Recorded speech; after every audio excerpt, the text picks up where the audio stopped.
I'm Renee. And I'm Allison. And today we're going to break down the different variations of pigeon pose. Kapotasana. Yep. Just so you know, we haven't addressed this yet, but I never learned a bunch of the Sanskrit words, so Allison knows them by heart, so whatever she says. That's okay. So pigeon. Yeah, pigeon pose, Kapotasana. It's just fun to say. It doesn't make you any better or worse than a yogi. It's all good. Yeah. I know some of them, but not all of them. All right, so we're going to start out with doing traditional pigeon. And then we'll break it down using some props. Props you could use for this pose would be a pillow, blanket, cushion, yoga block. We're going to use a chair at the end. Yes, and a chair. Absolutely. Yeah. All right.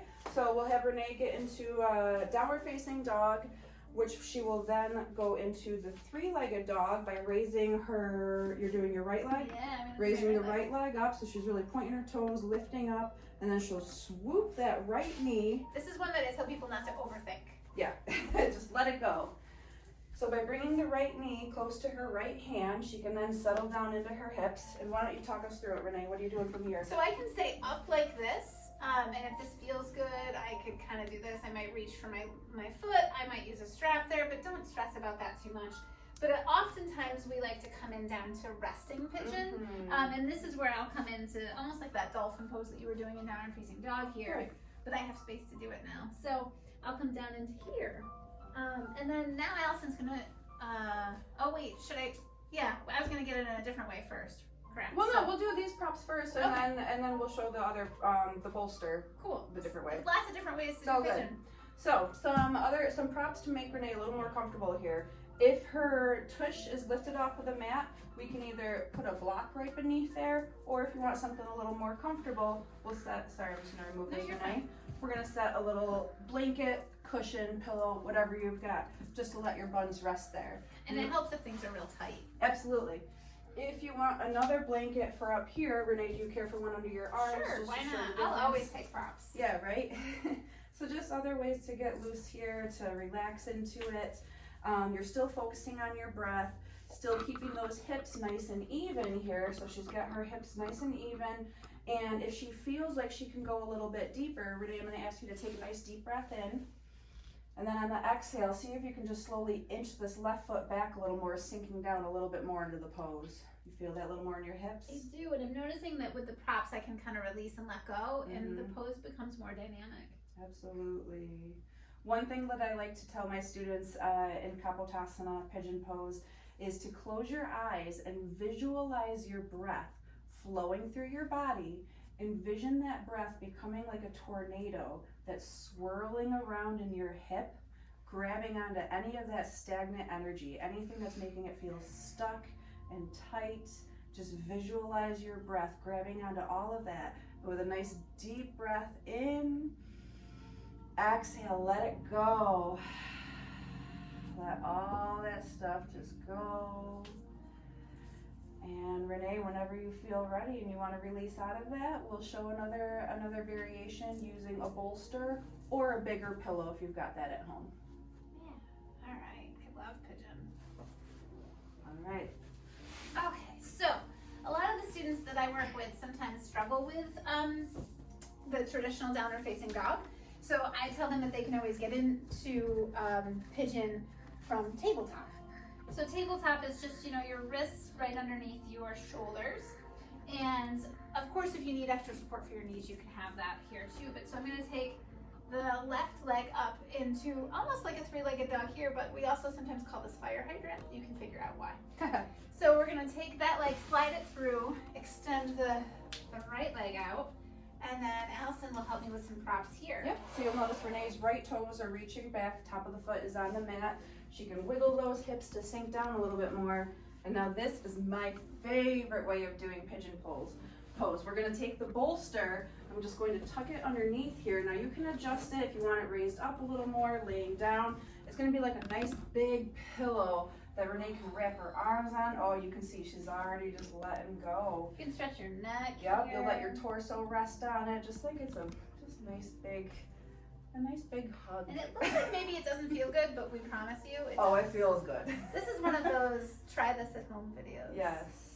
So while Renee lays here and rests for a little bit, do we have any other variations to show? Yeah, the we're chair. going to show the chair and pigeon on your back in figure 4. Absolutely. Well, if you're ready to release from this, we can show on the back. We can do that. But take your time in these poses. I mean, this feels really fantastic. It's a great hip opener. You just want to keep your breath with you. So Renee, as you roll onto your back, if you want a blanket for extra comfort here. I always want the extra comfort. So which leg are you ready to do now? Let's do this one. The left one. So you want to cross your left ankle over your right knee. So once your back is nice and settled on the mat, the left ankle can cross over the right knee. You want to come just below the kneecap. And if this is enough, you can simply stay here. If you want a little bit of a deeper stretch, draw that right leg up and toward your body. Your hands can then grab behind that right leg by looping around. And you take a nice deep breath in, filling up your belly. And then on the exhale, pull that leg in towards you. And again, breathe into that stretch in the hips.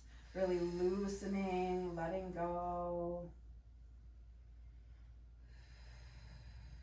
How does that feel, Renee? Feels good. It feels like I haven't done this in a while. And always make sure whatever you do on one side of the body, you of course do on the opposite. Yeah. All right. So in a moment, if you can, grab a chair and I'll show you how to do pigeon in a chair. Yep.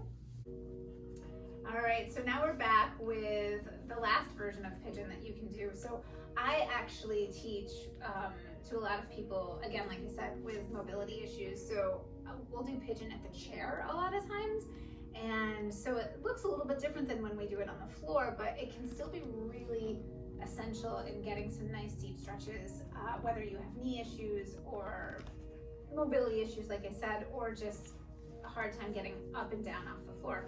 So if you have something, a blanket, a towel, a pillow, you can put this underneath your feet. Now, I would say only do that if you're kind of short. You don't necessarily need to do it if your feet can reach all the way down to the earth. So we're gonna take the right leg and cross it over. Now, just because I can cross mine over doesn't mean yours can be a little bit like this. I don't mean to interject, Renee, but I just realized I can do this from a seated position on the floor as well. Yeah. Okay. Yep, absolutely you can. What I would say is probably sit on a blanket or two. Okay. Just to create a little more space. One, it'll stack the vertebrae, but it will also create a little more space to get into this stretch so that you're more stacked. All right. So from here, I'm gonna just bring this leg across. Now this might be where you stay, right? This might feel like a huge stretch for you. So you're gonna take the shoulders, roll them back and down. The heart is open, the crown of the head is lifted, and this will make the pose a little more in depth. So just doing that. So we'll breathe here. If you need a strap, you can use that to hold your leg up as well. But from here, we're gonna hold onto the foot and the leg a little bit, and we're just gonna take the heart forward. And now in my version, sitting on the floor, I have my legs stacked ankle to knee, knee to ankle. So even just sitting straight up like this, I can really feel it stretching in the hips. But if I do lean forward just a little bit, bring the heart forward, it deepens that stretch here. Okay, so as you can see, yoga is for everybody. And it doesn't matter, you know, what variation of pigeon you do, you can do all the different variations. And I think each of them has a little bit of I think you should try all the variations, you know? Yeah. Some people say that they don't want to use props because they don't need props, you know, like, no, everybody can benefit from props. It doesn't matter what your flexibility is like. It can make a pose be just a little more delightful for you. Yeah, so don't be afraid to try props, and don't be afraid to use your imagination and try different things for props at home. See what feels good for your body. If you're breathing and it feels good, then you're doing it right. Yeah. Thanks, Allison. Thank you, Renee. Namaste.